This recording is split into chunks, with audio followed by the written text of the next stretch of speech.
So here are the top 10 haunted locations or most locations according to this website or slash blog in Canada. So let me repeat that again. That was like marbles in my mouth. Let me repeat that again. Sorry. We are going to be going through the top 10 most haunted locations in Canada, and this is actually written by a certain blog, and I'm going to post it below. I want to give these people credit for writing these, so I'm not the one, I'm just doing the research and sharing it to you guys. So this one here is number 1 in the Fairmont Banff Springs Hotel. Beautiful hotel, by the way. I've never been to it, but it looks gorgeous. I'm going to be going next February. However, it is one of the most beautiful hotels I've ever seen. So, the Fairmont Banff Springs Hotel is a luxury hotel in the town of Banff. Sir William Cornelius Van Horn dreamed of sharing the beauty of the Canadian Rocky Mountains with the rest of the world. In line with his vision, the Fairmont was built and opened to the general public in 1888. While there are reports of multiple ghosts within the 133-year-old hotel, the most famous is The Bride. The legend of the Ghost Bride started in the 1920s after a regrettable event on a young couple's wedding day. In her full wedding gown, a young bride was startled by something on the Fairmont's marble steps, causing her to trip and fall to her death. In the decades since, guests of the hotel have reported seeing a veiled figure creeping down the steps, retreating the fatal steps that caused her to miss her wedding day. History enthusiasts and paranormal enthusiasts alike will love to visit the Fairmont Banff Springs Hotel. 2 questions. This one isn't a question, but I didn't know that about the Banff Springs because I've never heard about it until this very moment. Even though I've known about these hotels, I had no idea they were haunted. However, I do believe they were because they're pretty old. Number 2 is what room was she in? Because I wonder, was she in? Because I wonder if she is haunting that room the most too, or if she's haunting those stairs that she fell on the most. I'm very curious to know. Number 2 is the Charlotte County Courthouse in St. Andrews, New Brunswick. It's the oldest continuously in use courthouse in Canada. Visitors can find the designated provincial historical site of the Charlotte County Courthouse in the town of St. Andrews. The courthouse was built by Thomas Barry between the years of 1839 and 1840. The building is well maintained and still used as a courthouse for Charlotte County. Supposedly, the courthouse is haunted by the spirits of prisoners that were executed on site. Paranormal investigators have speculated that the executed convicts manifest themselves on the building's walls as cold spots and report that they feel as if they are constantly being watched. There has been an eyewitness account of a specter that roams the courthouse carrying a rope. Visitors won't regret a trip to this exciting piece of Canadian history. Now, can you tour the place? That would be cool. That's spooky, but it's interesting. Why does this specter carry a rope too? That's another question I have. And that is the oldest courthouse in Canada because we're always changing courthouses, but this is really cool. Number 3 is the King's Playhouse in Georgetown, but Prince Edward Island, so it's a haunted theater. King's Playhouse has been operating for over 130 years, bringing the exhilarating excitement of stage theater to the town of Georgetown. The Playhouse also hosts art galleries and can be rented out as a wedding venue. The Playhouse's auditorium can seat 280 patrons and hosts frequent on-stage events, including the in-house produced at the Dog Leg turn of the road. The building was constructed around 1880 and was allegedly built on a graveyard of sailors. A ghost referred to as Captain George has haunted the playhouse ever since. The original building was tragically burnt to the ground in a fire in 1983. Still, a replica was rebuilt the following year. However, the hauntings did not stop, with visitors frequently reporting chilling whispers down the hallway. There are even reports of the ghost captain grabbing theater goers' ankles. Captain George has been described as a figure in a long coat who carries a lantern. The King's Playhouse staff has been good sports about the supposed hauntings and even have a front row seat reserved in the theater for the captain. Should you find yourself in Georgetown, be sure to take a show at the King's Playhouse. Just don't be too surprised if a lingering spirit grabs at your ankles during the performance. So keep your feet up. If you don't want to be grabbed, if that's even a thing, that's cool if it's still running. And go visit. It looks like a really beautiful little barn, King's Playhouse. I'd go definitely do that. Number 4 is the St. Louis Ghost Train in Saskatchewan. That would be cool. Okay. Anyways, I don't know. I gotta read this first. Okay, found in the village of St. Louis, which is about a 40-minute drive away from the town of Rosthern, so sorry if I pronounced that wrong. The St. Louis Ghost Train haunts the locals. The legend of the train dates back to the 1920s. The story goes that a railway conductor was inspecting the tracks at night. Still, in an unfortunate accident, he had his head cut off clean off by an oncoming train. While the railroad tracks have long since been removed, locals still claim to see an ominous white light moving along where the tracks used to lay. Visitors can experience the phenomenon for themselves by heading north of St. Louis across the river where the train tracks used to lie.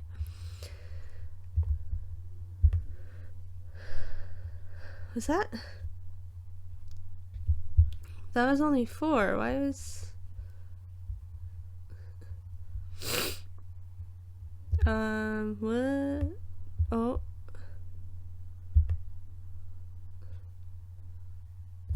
Okay, let's go to next.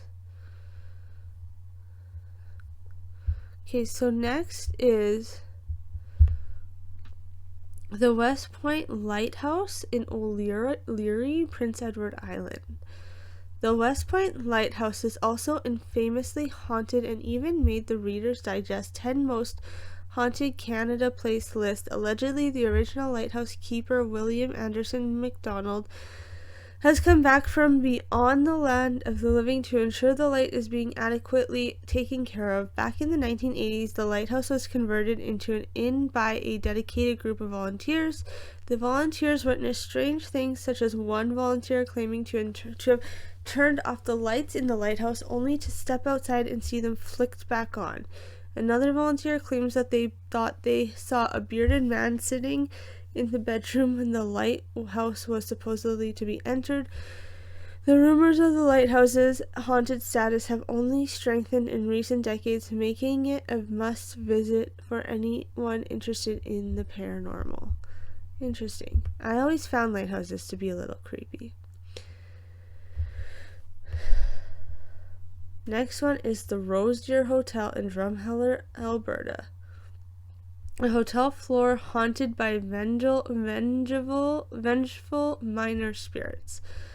So in Drumheller, the community of Wayne is home to the Last Chance Saloon and the Rose Deer Hotel. In 1912, when Wayne was in its prime, it had a population of 2,000 people. With a thriving coal mining industry, back in the day, the saloon was nicknamed Bucket of Blood because of the number of drunken fights that would break out at the establishment. After the Great Depression swept through the area, Wayne closed all its mines by 1932. However, despite all adversities, the Last Chance Saloon and Rose Deer Hotel remain open to this day. Supposedly, back in the 1920s, many working miners supported the Communist Party, with the many of Ukrainian and Russian miners wanting to form a union. Allegedly, the coal mine owners were not in favor of this and brought in some KKK unit busters to disrupt the unionization. I don't know if I'm supposed to say that word. Oops. I don't even want to talk about that, but the triple letter there. The members decided to hurt several union organizers, leaving 2 unalived in a room on the 3rd floor for the Rosier Hotel. This room's haunted reputation has only grown over the years, and the room is still available for any guest or any brave guest to endure a night in it. Sorry. Number 7 is Baie de Chaleur Phantom Ship, Beresford, in Beresford, New Brunswick. Legend has it that if you look towards the Chaleur Bay from the town of Beresford, you might be able to catch a glimpse of the Baie de Chaleur phantom ship. The myth of the great ship dates back to the 1500s. The story goes that 2 Portuguese explorers lured the indigenous people that lived around Chaleur Bay onto their boat and intoxicated them with whiskey until they passed out. The captives were then chained below deck and sailed back to Portugal, where they were sold as slaves. The Portuguese were so pleased with the profit they received their humane cargo that they soon returned to Chaleur Bay. This time the native population was prepared. They took revenge on the Portuguese fighter for kidnapping their people, killing or unaliving all of them. 2 years later, a search party discovered the Baie de Chaleur. As the party boarded the ship, they were attacked by the Chaleur Bay indigenous people. The Portuguese were determined not to lose a fight, so they set their ship ablaze, killing all but 1 indigenous survivor to tell the story. However, hundreds of years later, some locals of the Beresford still claim they can see the giant ship burning out in the bay. Ooh, that's creepy. Number 8, Fort George on Niagara-on-the-Lake, Ontario. Beautiful place, or it looks like a beautiful place, but this is a little girl's lingering spirit. Fort George National Historic Site is a fort that was used to protect Upper Canada and the town of Niagara-on-the-Lake from the American attacks. During the War of 1812, guests can explore 8 restored buildings here, live military music, and witness live musket demonstrations. The fort is also a popular place to go on guided ghost walk tours because of the fort's allegedly haunted status. The historic site is supposedly home to many spirits of long-dead soldiers. However, the most frequent paranormal sightings at the fort refer to a ghost girl named Sarah Ann. She has been sighted multiple times at the barrack stairs, often tapping Fort George employees on the shoulder before disappearing. The story goes that Sarah passed away of disease while living in the fort at the age of 7. She now remains at the stairs, continuing her childish games from beyond the grave. Suppose you're looking to experience what life was like in the 1810s and perhaps experience the paranormal. In that case, Fort George is a must visit, so that'd be really cool to see. Next one is the Acadia University, Wolfville, Nova Scotia, is a public university in the town of Wolfville. The institution offers 200 different degrees and offers many co-op options for degree programs. The university was founded in 1838 and was initially named the Queen's College. The Acadia Ladies Seminary was constructed in 1878 and now stands as the oldest building on campus. The urban legend of seminary's haunted status is an essential part of the university's on-campus lore. Allegedly, in the 1800s, a woman in the seminary discovered she was pregnant out of wedlock. Unable to live with the shame and social ramifications of such a pregnancy, the woman became extraordinarily desperate and unalived herself in the back stairwell of the seminary. The seminary has been converted into a residential building. Reports of a pale blonde lady who wanders the halls, closing open doors, began to emerge for those interested in the power of urban legends and academia. They should pay Academia University a visit. That'd be cool. I don't know why I said academia. Sorry, legends in academia, but it's called Acadia, the university. That's cool. I'd go visit there. I'd visit any of these places. The one I really liked the most so far was the Niagara. That one looks beautiful too. The last one is the Institut Doria, Huntington, Quebec. So it's an abandoned asylum found in the community of Hinchinbrook, which is about a 7-minute drive away from the town of Huntington. The Institut Doria is one of Canada's most terrifying locations. This long abandoned building was originally an orphanage that was converted into an asylum. Allegedly, in the 1940s and 50s, the provincial government of Quebec was responsible for a series of policies that converted church-owned orphanages into asylums to gain more federal church funding corruptly. This resulted in many orphans being falsely labeled as mentally ill so they could be kept at the new asylums without being moved to a separate orphanage. These orphans were then experimented on and often subjected to horrendous forms of torture, such as beatings, essays, lobotomies, electric shocks, and water torture. Even more horrifyingly, the church also reserved the right between 1942 and 1960 to sell the corpse of any unclaimed orphan children murdered unalived on the premises to medical schools, profiting on their unalived victims. The asylum has been abandoned in the 90s and remains a monument of one of the most horrifying chapters in Quebec's history. The horrors these orphan children witnessed and experienced were unjustly cruel and senseless. However, there have been reports that the merry-go-round continuously spins by itself at night, even though the location has been abandoned for decades. I could go on about how horrible that is, and why churches got involved. I don't know why, because that's not what we should have believed in for God's sake. I don't get it.